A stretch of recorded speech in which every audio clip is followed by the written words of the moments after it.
Hey canines and felines! I'm Tiki Song, but you can just... Huh? Huh?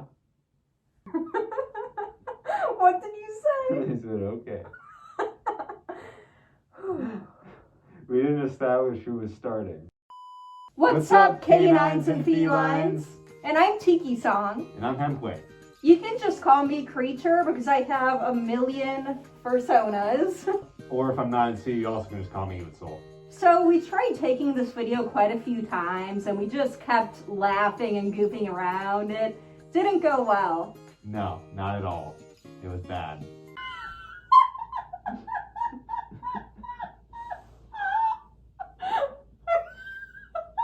Please don't do it because I won't stop laughing if we do it again. So yeah, as you can tell, we are not good at this, but we thought it would be fun to give it another shot.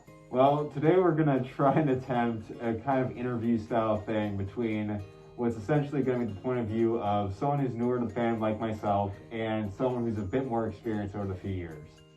So this is Hempwick's first suit. We worked on the paws and tail together, and I made the head in just a couple days. And then you did like the whole design and everything, obviously. So this is Hempwick's like true Sona. And then Tiki Song is more of like a aspirational Sona. She is kind of me, but a better version of me, if that makes sense. So basically, I'm going to be asking Hempwick some questions, and then I'm also going to be answering them myself. All right, so to start, what did you not really expect when going to the fandom? I mean, overall, I would say the biggest thing, of course, is something known by most furries, anyone going to conventions and stuff like that. As you meet people, you realize that this fandom is something loved by people in every kind of community you can imagine. There's very few careers and things like that that aren't involved in the furry fandom in some way. It's always like IT, it seems like. Yeah, that's common. Always IT or animal related. You still get the in-between of a lot of cool and crazy things. So it's always cool to meet people and you're always surprised by who you meet. Furries are everywhere, and it's something you don't really realize until you become part of the community yourself. Like, for instance, I got a new job recently and immediately found out 2 people that I know of are furries. I guess another good starter one is, when did you first consider yourself a furry, and when did you start openly calling yourself and attending everything? That's actually kind of a hard question because I've always been like furry adjacent. I always played games like Animal Jam. You can see my Animal Jam Sona sitting back there. And because of that game, I was always drawing my quote-unquote OCs. So basically making fursonas without even knowing what a fursona was. And I guess just over time, as I continued like being in cartoon animal related like communities, it led me to the furry fandom. So I can't really pinpoint an exact time, but I've always been around the space. Okay. And then basically the same question for you, because I know for you it's like very recent, at least very recent actually like admitting it. Yeah, no, I've of course been going to the cons for a long time just to go with you and stuff, see what's going on. But it took me a while before I actually started to let myself enjoy them and stuff and just, start to relax and really take it all in and realize it is just a great time and it's a lot of fun. And of course, as I was going through them and before I was accepting of everything, I would just have a habit of pointing out things and looking at the suits and just realizing they are really cool and they're just really amazing works of art a lot of times. They're just awesome. But yeah, over time I started to let myself have fun and it's been great. I can't say I regret anything. So going off of that then, is there anything like you would want to tell other newer furries?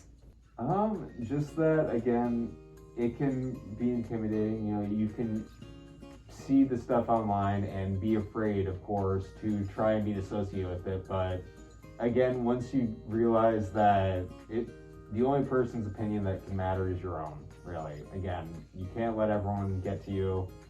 And the worst is what's always going to be what makes it online. So you have to just see it for yourself and make your own decisions then. I definitely would second that. I mean, it is a weird hobby. I mean, we're all like teenagers or adults dressing up in animal costumes. It's weird. But because it's weird, a lot of people will take that and make crazy like assumptions about it.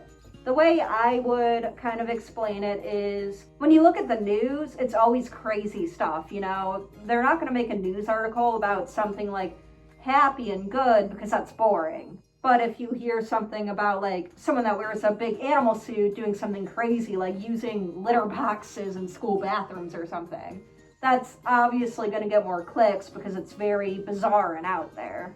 Everything people outside of the community say the furry fandom really is just people blowing things out of proportion. At the end of the day, you know what you're doing and the community will support you. So looking back, what were the signs that you were eventually going to go down the slippery slope of becoming a furry? Well, growing up, of course, I've always been a big fan of things like role-playing games, MMOs, and all the things like that. And a big part of that is always, of course, making your own character. And I guess you could say you figure it out after you make 10 or so characters and none of them are the human race. There might be a little sign. Yeah, just a little bit. And of course, just other things around, thinking the art was cool, thinking suits were interesting and cool to look at, and great art projects that were very complex and made sense why people freaking pay such high prices for them. It's cool. It's fascinating. I think that a lot of people outside of the furry fandom kind of think it's like just dressing up like an animal. When I guess, yeah, at its core, but in reality, you're dressing up like a character. It's no different than cosplaying like Naruto or Sailor Moon.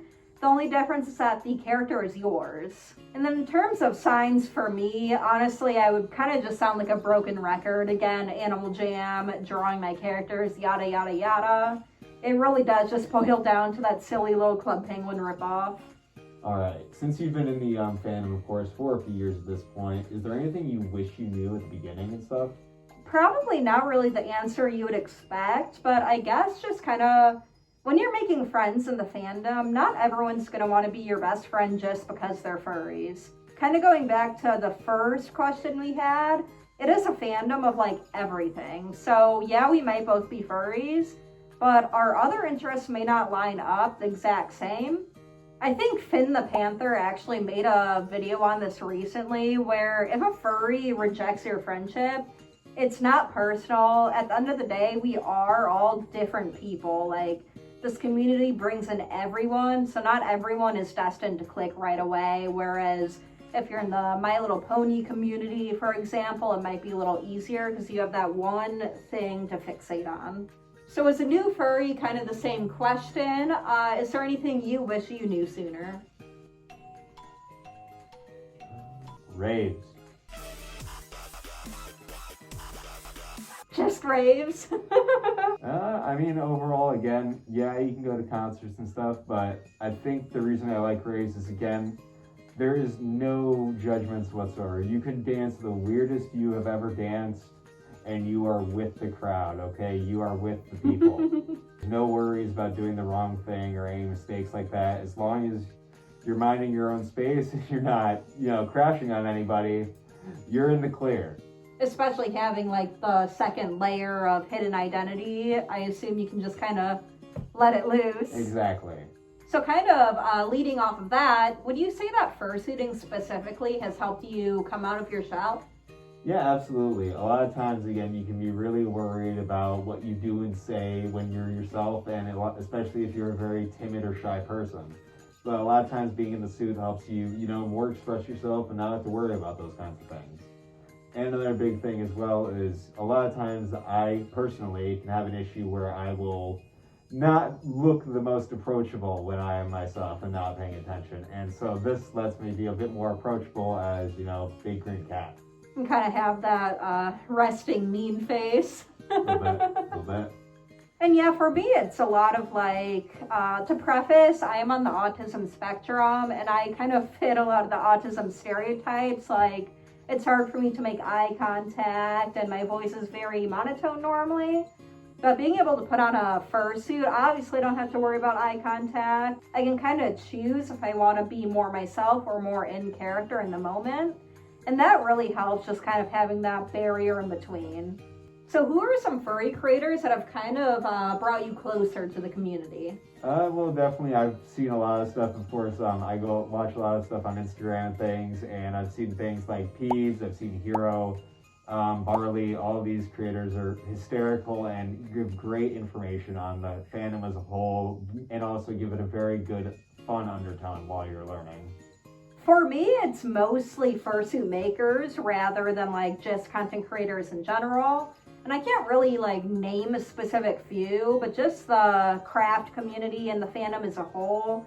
I love seeing like unique fursuits, crazy species, and just seeing what the community can come up with overall. It's very inspiring to me. Ditto.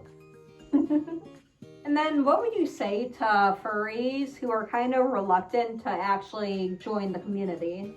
One thing I would definitely say is, again, you can see a lot of crazy things on the internet and a lot of things online, and at the end of the day, the thing to always remember is you cannot let things that just appear on the internet be your final conclusion. You have to look at things yourself. People will always put the craziest and weirdest things they find up way before the nice and the cool, and that's just the way things can be.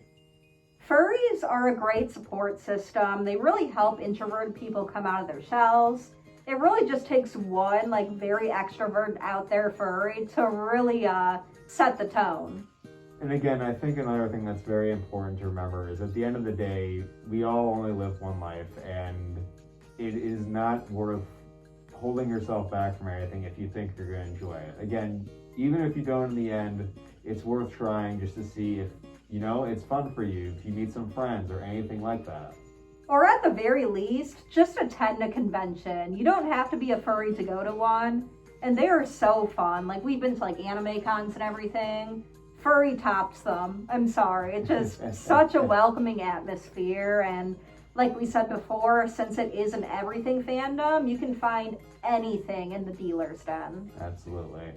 So this video may have been a little messy because we're not really used to talking on the camera that much.